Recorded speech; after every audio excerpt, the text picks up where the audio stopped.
희망의 새싹을 틔우시는 예수님이라는 제목으로 말씀을 함께 나누기를 원합니다.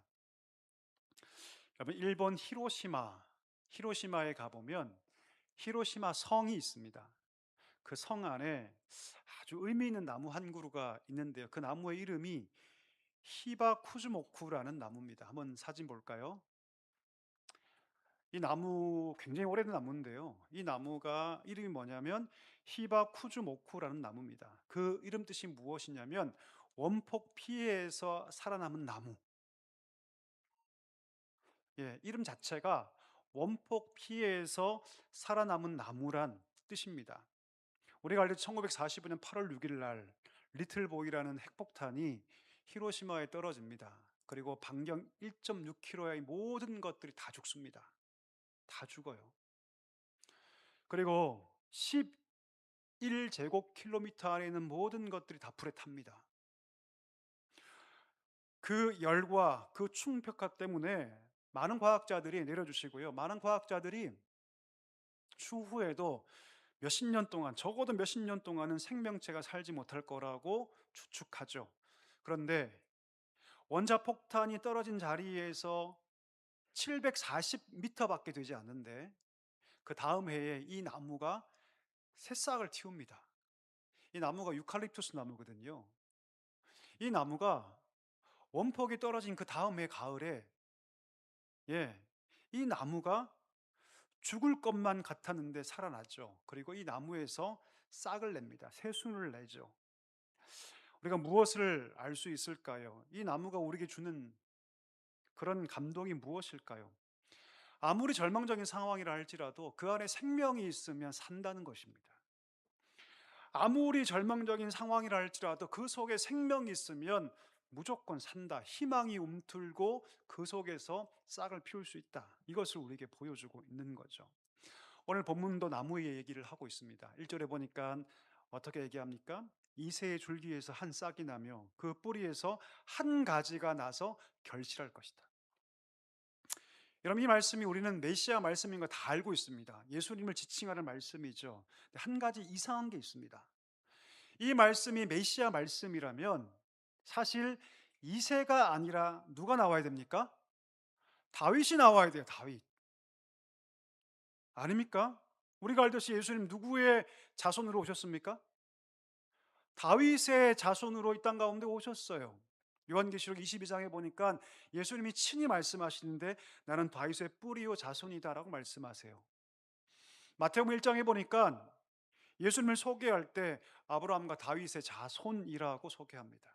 예, 여러분, 분명히 예수님은요 다윗의 후손으로 이 땅 가운데 태어나셨습니다. 그러면 오늘 본문 1절은 이새가 아니라 다윗의 줄기에서 그 싹이 나서 다윗의 뿌리에서 한 가지가 나서 결실할 거라고 기록하는 것이 더 맞지 않을까요?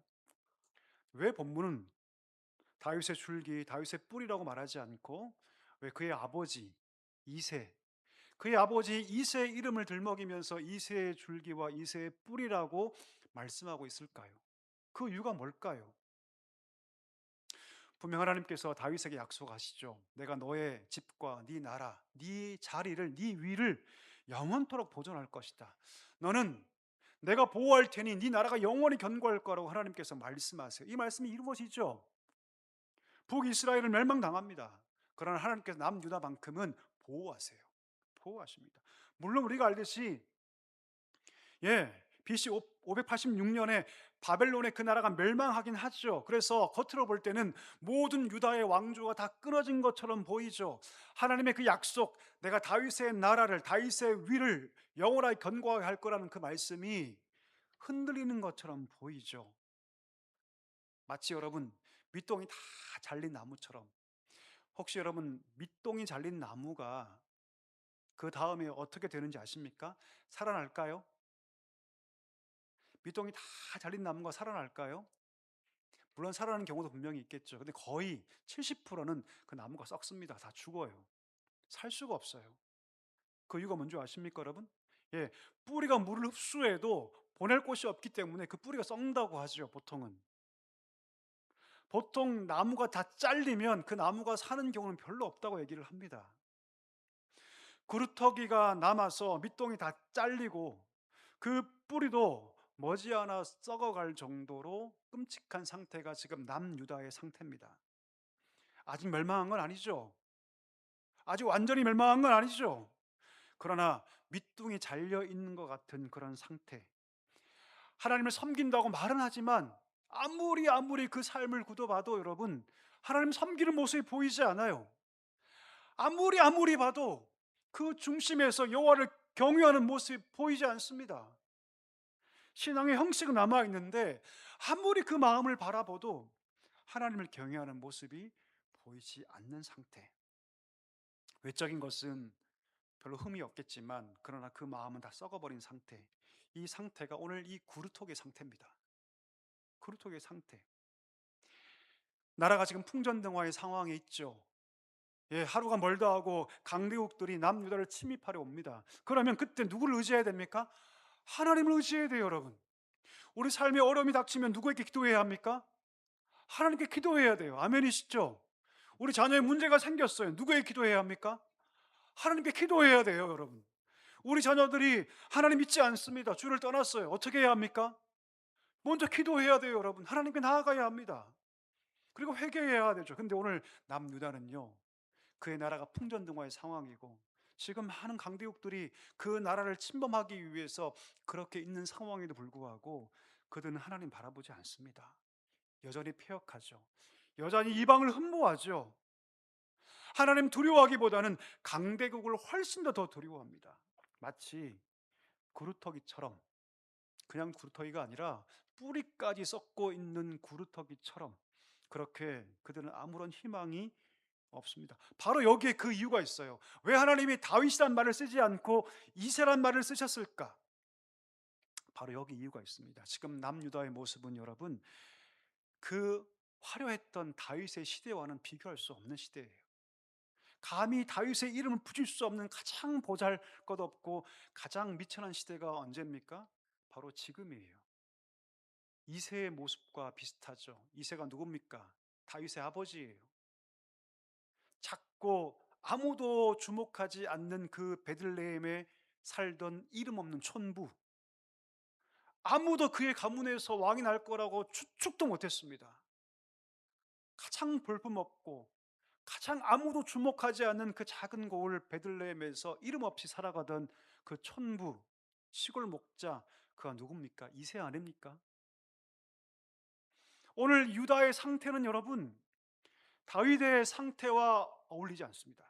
오히려 오늘 유다의 상태는요, 보잘것없는 촌부인 이새가 연상되는 그런 상태입니다. 하나님 일부러 오늘 다윗의 자손이라고 말씀하지 않으시고 이새의 후손이라고 말씀하세요. 이새의 줄기라고. 놀라운 건 뭡니까?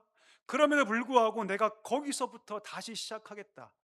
밑둥이 다 잘려버리고 뿌리는 썩고 있지만 그러나 내가 거기서 다시 시작하겠다. 너희가 다윗을 바라보고 있는데 다윗과 비교할 수 없는, 다윗과 비교할 수 없는 다윗 이상의 하나님의 영광이 있고 하나님의 역사를 나타낼 수 있는 내가 메시아를 내가 너희에게 보내주겠다. 하나님 오늘 약속하고 있는 것이죠. 여러분, 유대인들에게 다윗은 어떤 의미입니까? 어떤 분이 저한테 그러시더라고요. 목사님, 성씨 가문에 유명한 사람이 누굽니까? 딱 한 명 떠오르더라고요. 성삼문. 예, 충신이었던 성삼문. 근데 제가 막 자랑했어요. 저희 지금 충신의 가문이라고. 코웃음을 치시더라고요, 여러분. 유대인들에게 다윗은 누굽니까, 여러분? 그들의 신앙의 정체성, 그들의 삶의 정체성에 직결된 사람입니다. 예. 지금 그들은 여전히 메시아를 바라보고 있죠. 메시아 대망상 가지고 그들은 살고 있습니다. 그들이 그렇게 메시아 대망 세상을 가질 수 있는 가장 중요한 근거 인물이 누굽니까? 다윗이에요. 다윗. 그래서 그들은 가슴에 다윗의 별을 붙이죠. 그렇죠? 다윗은 그들의 정체성, 그들의 신앙, 그들의 모든 것의 한복판에 있는 인물입니다. 그들이 예배할 때 무엇을 가지고 찬양합니까? 다윗의 시편을 가지고 찬양합니다. 다른 사람 가지고 부르지도 않아요, 여러분. 유대인들은요. 오로지 다윗의 시편을 가지고만 예배합니다. 바꿔 얘기하면 여러분, 유대인들에게 있어서 다윗은 비교할 수 없는 존재예요. 지금도 그들이 메시아를 바라보는 이유가 무엇입니까? 메시아가 오면 그 옛날 다윗의 영광을 회복시킬 것이다. 이것을 시온주의라고 얘기를 하죠. 근데 오늘 하나님께서 뭐라 말씀하십니까? 일부러 다윗의 이름을 다 지우시고 너희 상태가 지금 이새와 같다. 너희 상태가 지금 이새와 같다. 너희가 지금 다윗을 바라보고 있는데 다윗보다 비교할 수 없는 위대한 메시아를 내가 너희에게 보내주겠다. 이렇게 말씀하고 있는 것이죠. 그러면서 오늘 우리에게 말씀을 통해서 그 메시아가 어떤 존재가 될 것인가를 쭉 설명하고 있는데 오늘 본문에서 2절에서 그 메시아가 어떤 존재인가를 설명합니다. 한번 읽어볼까요? 2절 같이 한번 읽겠습니다. 시작. 그의 위에 여호와의 영 곧 지혜와 총명의 영이 모략과 재능의 영이요 지식과 여호와를 경외하는 영이 내가 메시아를 보낼 텐데 이 메시아는 너희가 흠모하는 다윗과 비교할 수 없는 메시아이다. 근데 그 메시아에 하나님의 영이 충만하게 임하게 될 것이다. 할렐루야. 이 말씀이 그대로 이루어지죠. 예수님께서 무엇으로 잉태하십니까? 성령으로 잉태하시죠. 요단강에서 세례 요한의 세례 받으실 때 하늘이 열리고 성령이 비둘기의 모양으로 그 머리 위에 임하십니다. 공생의 사역을 처음 시작할 때 회당에서 저처럼 이렇게 성경을 펴시고 말씀을 처음으로 읽으시는데 어떤 말씀입니까? 주의 영이 내게 임하셨으니. 이사야 말씀을 읽으시죠. 마귀의 유혹을 받으실 때 무엇으로 그 유혹을 이기십니까? 성령의 능력으로 이기십니다. 귀신을 쫓아내시고 병든 자를 일으키시고 죽은 자를 살리시는 능력이 어떤 능력입니까? 성령의 능력이었어요. 기꺼이 십자가의 고통을 다 감내하시며 들어가 죽으심으로 구원을 완성하시죠. 그 능력이 무슨 능력입니까? 성령의 능력이십니다. 약속하신 그대로 예수님의 삶에서 성령이 충만하게 임하셨고 그 메시아께서 성령이 중심이 되어서 우리 가운데 우리에게 그 삶을 다 보여주셨어요. 성령의 삶, 성령의 충만한 삶. 성령이 충만해서 어떻게 그의 삶이 바뀌었는가를 오늘 본문이 잘 그려주고 있는데요. 우리 3절 한번 볼까요? 3절 보니까 이런 표현이 등장하죠. 그가 여호와를 경외함을 즐거움으로 삼을 것이다. 우리 한번 따라할까요? 여호와를 경외함을 즐거움으로 삼을 것이다. 여러분 요즘 무엇 때문에 기쁘십니까? 혹시 로또가 돼서 기쁘십니까? 어떠세요, 여러분? 건강하셔서 기쁘십니까? 아니면 어떤 분들은 해외여행 내가 다음 주에 해외여행 갈 수 있어 막 기쁘십니까? 우리 오늘 이제 신혼부부 오셨는데 이번 주에 나 결혼해 너무 기뻐. 여러분 무엇 때문에 기쁘십니까? 오늘 성경은 성령으로 충만하신 메시아께서 그 3년의 공생애를 사시면서 무엇 때문에 기뻐하셨는가를 얘기하는데 여호와를 경외해서 기쁘셨다라고 얘기합니다. 여기서 이 즐거움이란 말은요 히브리어 보니까 호흡이란 뜻이에요. 호흡. 여러분 내가 코를 딱 막으면 어떻게 될까요? 입을 딱 막고 코를 딱 막으면 어떻게 될까요? 한 1분만 해볼까요? 지금 이 자리에서 1분만 코를 딱 막으면요 엄청난 고통이 밀려옵니다. 딱 1분만 숨 쉬지 않아도 여러분 엄청난 고통이 오죠. 여기서 이 즐거움이란 말은 호흡이에요. 호흡. 내가 여호와를 경외하지 않았더니 내가 하나님 경외하지 않았더니 마치 내 코를 막은 것처럼 고통이 찾아오더라. 여호와를 경외하는 것이 내 호흡이다. 내 즐거움이다. 이렇게 얘기하고 있는 거예요. 우리 삶을 한번 돌아볼까요? 여러분은 여러분 삶에 여호와를 경외하는 것이 기쁨이 되고 계십니까? 오늘도 주 앞에 나와 예배하는 것이 기쁨이십니까? 하루를 시작하며 성경을 피고 하나님께 찬양하고 예배하는 것이 기쁨이십니까? 아니면 예배만 드리면 좀 잠이 오고 졸리고 눈이 막 무거워지고 유튜브만 보면 막 잠이 깨고 예배를 드릴 때 1시간은 정말 너무나 긴 시간인데 핸드폰 열어서 유튜브 보면 막 3시간, 4시간씩 그냥 가죠. 아닌 것처럼 하고 계시는데 제가 다 압니다, 여러분.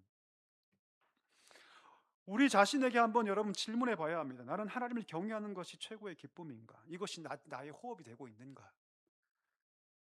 여러분, 이 진짜 기쁨을 아는 사람은요, 가짜 즐거움에 인생을 낭비하지 않습니다. 가짜 즐거움이 뭡니까? 내 쾌락들이죠. 무엇을 잘 먹어서 누리는 기쁨, 내가 좋은 곳에 가서 좋은 곳을 보는 기쁨, 이런 것이 여러분 가짜 기쁨인데, 그것은 여러분 진짜 기쁨을 대체할 수 없습니다. 여호와를 경외하는 것이 가장 큰 즐거움인 사람들은요, 가짜 즐거움의 인생을 낭비하지 않습니다. 하나님을 경외하는 것이 최고의 행복이라면 주를 위해 사는 것을 낭비라고 생각하지 않습니다. 가장 중요하다고 얘기하죠. 하나님을 경외하는 기쁨으로 살고 있다면 심지어 고난이 찾아와도 잘 흔들리지 않아요. 왜? 성경은 온통 여호와를 경외하는 자에게 힘주겠다, 함께 하겠다, 이기게 하겠다고 약속하기 때문입니다. 우리 축복합니다. 오늘 말씀을 듣는 모든 자에게 여호와를 경외하는 것이 참 기쁨이 되시기를 주의 이름으로 간절히 축복합니다. 자, 두 번째, 성령으로 충만하신 그 메시아가 어떤 삶을 사셨습니까? 그분은 여러분 공의와 정직으로 사셨습니다. 우리 3절과 4절 한번 볼까요? 그는 눈에 보이는 대로 심판하지 않으십니다. 귀에 들리는 대로 판단하지 않으시죠. 오직 무엇으로? 공의와 정직으로. 여러분, 공의와 정직은요 인간의 성품이 아니에요. 한번 물어볼까요? 여러분, 공의로우십니까? 여러분, 정직하세요 혹시? 제가 좀 도발적인 질문을 드리는 거죠, 그렇죠? 우리 인간은 여러분 남들이 보지 않고 조금만 기회가 있으면요 공의롭지 않습니다. 정직하지 않아요. 우리 인간의 본성이에요, 여러분. 인간의 본성이에요. 우리의 공의와 우리의 정직은 너무나 약해서 쉽게 깨지고 무너지죠. 오늘 그리스도께서 이 땅 가운데 성령으로 충만하게 사시면서 그분은 보이는 대로 보지 않으시고 들리는 대로 판단하지 않으시고 공의와 정직으로 사셨습니다. 하나님의 성품이죠. 우리의 삶을 한번 돌아보기를 간절히 소망합니다. 여러분, 우리는 어떻게 살고 있습니까? 우리 지식을 의지하고 우리의 감정을 의지하고 우리의 판단을 의지하고 살고 있지는 않습니까? 때로 그 감정이 여러분 우리를 속입니다. 우리 부부싸움 할 때 막 엄청나게 싸우잖아요, 그렇죠? 저와 제 아내도 엄청 싸웠거든요. 돌이켜보면 뭐 때문에 싸운지 모르겠어요. 기억도 안 나요, 사실. 그렇죠? 근데 감정 때문에 싸워요. 감정 때문에. 한 일주일 지나면 내가 왜 싸웠지? 기억조차 나지 않아요, 여러분. 그리고 화냈다고 해서 상대방이 바뀝니까? 우리 아내가 저한테 화냈다고 제가 바뀌었을까요? 아니요, 안 바뀌었습니다. 잘 안 바뀌어요, 사실은요.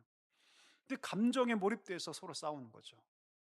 감정의 우위를 점하기 위해서, 이겼다는 그 감정을 얻고 싶어서. 우리의 감정과 우리의 감각이 항상 진짜입니까? 아니요, 그렇지 않습니다. 심지어 우리가 보고 있는 것이 진짜입니까? 아니요, 그렇지 않아요. 내 귀에 들리는 것이 다 진짜입니까? 아니요, 그렇지 않아요, 여러분. 우리가 핸드폰 몇 번만 클릭하면 유튜브 화면이 뜨죠. 거기에 보이는 모든 것들이 다 진짜입니까? 아니요, 그렇지 않아요. 그렇지 않습니다. 하나님의 사람은 내 보이는 대로, 내가 듣는 대로 움직이는 사람이 아니에요. 하나님의 사람은요, 하나님의 공의와 정직을 따라 행하는 자입니다. 그 기준이 뭡니까? 하나님 말씀이에요. 하나님 말씀. 하나님 말씀을 따라 세상을 바라보고 하나님 말씀을 따라 세상을 판단하고 하나님 말씀을 따라 내 감정이 아니라 내 판단이 아니라 내 지식이 아니라 하나님 말씀을 앞세우며 살아가는 자가 참 성도인 줄 믿습니다. 우리 예수님께서 그렇게 사셨어요. 매를 맞고 침뱉음을 당하고 모든 제자들이 다 예수님 배신하고 떠나갔을 때도 우리 예수님은 감정대로 하지 않으시고 말씀대로 하시고 하나님의 공의와 정직대로 살아가셨습니다. 우리 축복합니다. 우리 귀한 성도 여러분, 내 감정과 내 판단, 내 시각, 내 청각을 의지하는 것이 아니라 오늘 말씀처럼 예수님처럼 공의와 정직을 따라 살아갈 수 있는 은혜가 있기를 주의 이름으로 간절히 축복합니다. 마지막 세 번째입니다. 성령이 충만하신 메시아가 어떤 삶을 사셨습니까? 우리 이건 한번 따라해 주시기 바랍니다. 악과 타협하지 않으셨다. 4절 한번 볼까요? 4절에 보니까 이런 표현이 등장하죠. 그 입의 막대기로 세상을 치시며 그 입술의 기운으로 악인을 죽이셨다. 여러분, 세상에 어디든지 유혹이 있습니다. 우리 삶에 어디든지 유혹이 있어요. 에덴 동산을 창설하시고 모든 것이 너무나 아름다울 때 그때 뱀의 유혹이 시작됐습니다. 예수님께서 공생을 시작하실 때에도 마귀의 시험이 있었습니다. 마귀는 여러분 대상을 가리지 않죠. 모든 사람을 유혹합니다. 왜요? 마귀의 진짜 목적은 우리로 하여금 하나님께로부터 멀어지게 만들고 우리를 지옥 백성으로 만들게 하기 위함입니다. 우리 예수님 어떻게 사셨습니까? 단호하게 그 입의 막대기로, 말씀으로, 그 입의 막대기로 세상을 치셨다. 우리 어릴 때 보면 우리 부모님들이 우리가 잘못하면 회초리 드셨죠. 그쵸? 저도 많이 맞았거든요, 저희 부모님에게. 예. 잘못하면 매를 들어야 합니다. 요즘 시대는 부모님들이 매를 들지 않아서 자녀가 잘 되는 것이 아니라 자녀의 길이 어긋나요. 엉망이 되죠. 우리 부모님들은 늘 그렇게 오해해요. 내가 아이에게 매를 들면 우리 아이가 엇나갈 거라고. 아니요, 그렇지 않습니다. 예, 저 제 두 딸이 있는데요. 화를 낼 때는요, 불같이 화를 냅니다. 평소 때는 정말 잘해주죠. 친구처럼 하죠. 근데 여러분, 이건 아니라고 싶을 때는요, 정말로 무섭게 화를 냅니다. 무섭게, 타협하지 않도록, 뼈에 박히도록 저는 화를 내거든요. 우리 부모님이 우리를 그렇게 키우셨어요. 우리 부모님이 회초리를 들어서 우리를 키우셨다고요. 여러분, 우리가 아이를 키우는 이유가 목적이 뭡니까? 떠나보내기 위해서예요. 아멘이시죠? 우리 아이를 잘 떠나보내기 위해서. 예. 늘 품에 끼고 살 것이 아니라 우리 아이들이 나중에 내 품을 떠나서 건강하게 사회에 이바지하고 하나님 나라에 이바지하는 자로 세우기 위해서 아이를 키우는 것인데, 우리 부모님들이 때로 그 일에 실패할 때가 참 많습니다. 그래서 매를 들지 못하죠. 들지 못해요. 오늘 예수님께서 죄의 유혹이 다가올 때, 죄의 파도가 넘실댈 때 그 입의 막대기, 말씀의 막대기로 세상을 치셨다라고 얘기합니다. 여러분, 우리도 이렇게 돼야 하지 않겠습니까? 성경 분명히 얘기하죠. 세상과 죄가, 마귀가 우는 사자같이 너희를 삼키려고 찾고 있다. 우리 예수님께서 성령에 충만해서 그렇게 사셨다면 우리도 말씀의 막대기로 세상을 때려야 합니다. 죄의 유혹의 파도를 때려야 하죠. 그게 아니라고. 그게 아니라고. 그럴 때 우리가 하나님 앞에서 온전히 세워지는 줄 믿습니다. 이런 말씀을 정리하기를 원하는데요. 오늘 말씀 보니까 그 이새의 구루터기에서 난 작은 새싹이 메시아로 이 땅 가운데 오셨고, 그는 세상에 뭐가 되셨다? 만민의 기치가 되셨다. 기치가 뭘까요? 기치 말입니다, 여러분. 기치가 뭘까요? 깃발이에요. 만민의 깃발. 만민의 깃발. 어떤 특정한 나라를 대표하는 깃발이 아니에요. 어떤 특정한 백성을 대표하는 깃발이 아닙니다. 만민의 깃발. 어떤 깃발일까요? 생명의 깃발이죠. 마치 그의 날 광야에서 모세가 놋뱀 만들어서 그 장대 높이 들어서 그걸 바라본 모든 자들이 살았듯이, 그렇게 죽음의 행렬 가운데 있는 자들을 향해서 하나님께서 예수 그리스도를 만민의 깃발로 세우셔서 그 예수 그리스도를 여러분 구원의 길이 되게 해 주셨습니다. 고통당하는 자에게 생명이 주셨고, 눈물 흘린 자에게 위로가 되셨고, 갈 바를 알지 못하는 자에게 길이 되셨어요. 사망의 음침한 골짜기에 있는 자에게 푸른 불밭과 쉴만한 물가가 되어 주셨습니다. 여러분, 만민의 기치, 만민의 깃발이신 예수님 바라보고 살고 계십니까? 여러분, 어떠십니까? 여러분, 하나님의 꿈이 있어요. 그 꿈이 뭐냐면 오늘 본문에 기록되어 있습니다. 한번 읽어볼까요? 좀 길지만 같이 한번 읽어보겠습니다. 6절에서 9절의 말씀 띄워주시고요. 우리 같이 한번 읽겠습니다. 시작. 그때 이리가 어린 양과 함께 살며 표범이 어린 염소와 함께 누우며 송아지와 어린 사자와 살찐 짐승이 함께 있어 어린 아이에게 끌리며 암소와 곰이 함께 먹으며 그것들의 새끼가 함께 엎드리며 사자가 소처럼 풀을 먹을 것이며 젖 먹는 아이가 독사의 구멍에서 장난하며 젖된 어린아이가 독사의 굴에 손을 넣을 것이라. 내 거룩한 산 모든 곳에서 해됨도 없고 상함도 없을 것이니 이는 물이 바다를 덮음같이 여호와를 아는 지식이 세상에 충만할. 할렐루야. 할렐루야. 맹수와 어린 양이 함께 어울리는 것이 가능합니까, 여러분? 송아지와 어린 사자가 함께 먹는 것이 가능합니까? 암소와 곰이 같은 목초지에서 즐겁게 먹는 것이 가능합니까? 어린 아기가 독사의 굴에 손을 넣어도 아무렇지 않는 것이 가능합니까? 근데 오늘 성경은요, 그 시대가 반드시 올 것이다. 반드시 올 것이다. 너희가 살아가는 그 시대부터 죽어서가 아니라 너희가 살아가는 삶의 현장에서 그 일이 시작될 것이다. 언제요? 물이 바다 덮음같이 여호와를 아는 지식이 세상에 충만할 때, 그때 이 하나님의 꿈이 이루어지기 시작할 것이다. 물론 이 세상을 보면 과연 그런 세상이 올까? 이 어두운 세상, 죄악이 만연된 이 세상 가운데 마치 이 시대가 그루터기 같은데 과연 이런 시대가 올까? 그런 분들이, 그런 생각하는 분들이 있을 것 같습니다. 그러나 하나님의 꿈은 반드시 이루어지는 줄 믿습니다. 어떻게 이루어집니까, 여러분? 우리 예수님이 성령 충만하셔서 이 땅 가운데 오셔서 성령 충만으로 사셨던 것 똑같이 제자인 우리가, 성도인 우리가, 자녀인 우리가 성령의 충만함으로 예수님처럼 살아간다면 이 꿈, 우리 하나님의 꿈이 우리 삶의 현장에서 이루어지게 되는 거죠. 죽어서가 아니라 만민의 깃발이신 예수님, 여러분 군대가 행진할 때 그 방향을 무엇을 보고 결정합니까? 깃발 보고 결정하지 않습니까?